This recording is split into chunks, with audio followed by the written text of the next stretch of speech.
ഈശോ മിശിഹായ്ക്ക് സ്തുതിയായിരിക്കട്ടെ. ഇന്ന് നോമ്പിൻ്റെ 2-ാം ദിവസം. വിശുദ്ധ കുർബാനയുടെ ഒരുക്കത്തെ പറ്റിയാണ് അച്ഛൻ നിങ്ങളുമായിട്ട് സംസാരിച്ചുകൊണ്ടിരുന്നത്. നമുക്ക് ശാരീരികമായ ഒരു ഒരുക്കം കൂടെ വിശുദ്ധ ബലി അർപ്പിക്കാൻ വളരെ അത്യാവശ്യമാണ്.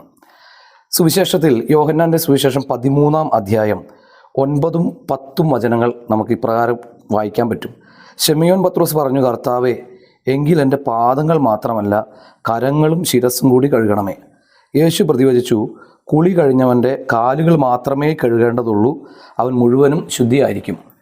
അപ്പോൾ പെസഹ ഭക്ഷണം കഴിക്കാനായിട്ട് വന്നിരുന്നപ്പോൾ അപ്പോസ്തലന്മാരും ഈശോയൊക്കെ കുളിച്ചിട്ട് വന്നിരുന്നു എന്നുള്ള കാര്യം ഈ വചനത്തിൽ നിന്ന് വ്യക്തമാണ്.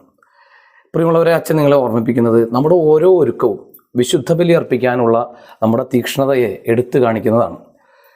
കുളിക്കാതെ വിശുദ്ധ കുർബാനയ്ക്ക് പോകില്ല എന്ന് പ്രതിജ്ഞ ചെയ്യേണ്ട ഒരു ദിവസമാണ്. നമ്മുടെ ദേഹത്ത് ഒരുപാട് അഴുക്കൊന്നും ഉണ്ടായിട്ടല്ല, എങ്കിലും നമ്മുടെ ഒരുക്കത്തിൻ്റെ ബാഹ്യമായിട്ടുള്ളൊരു പ്രകടനമാണ്, നമ്മുടെ മനസ്സിൻ്റെ ഒരുക്കത്തിൻ്റെ ഒരു ലക്ഷണമാണ് നമ്മൾ വിശുദ്ധ കുർബാനയ്ക്കായിട്ട് പോകുമ്പോൾ കുളിച്ച് ദേഹശുദ്ധി വരുത്തുന്നു എന്നുള്ളത്. അതുപോലെ തന്നെ നമ്മുടെ വസ്ത്രധാരണം വളരെ പ്രധാനപ്പെട്ടതാണ്. നമ്മൾ എത്രമാത്രം ഒരുക്കത്തോടു കൂടിയാണോ വിശുദ്ധ കുർബാനയ്ക്ക് പോകുന്നത്, അത്രമാത്രം അനുഗ്രഹം നമുക്ക് കിട്ടും. ഞാൻ എപ്പോഴും ശ്രദ്ധിക്കാറുണ്ട്, ഒരു വിവാഹാഘോഷത്തിൽ നിങ്ങൾ പോകുമ്പോൾ എത്ര മനോഹരമായ വസ്ത്രങ്ങളാണ് ധരിക്കുക, എത്ര നന്നായിട്ടാണ് നമ്മൾ കുളിച്ച് മേക്കപ്പൊക്കെ ചെയ്തൊക്കെ പോകുന്നത്.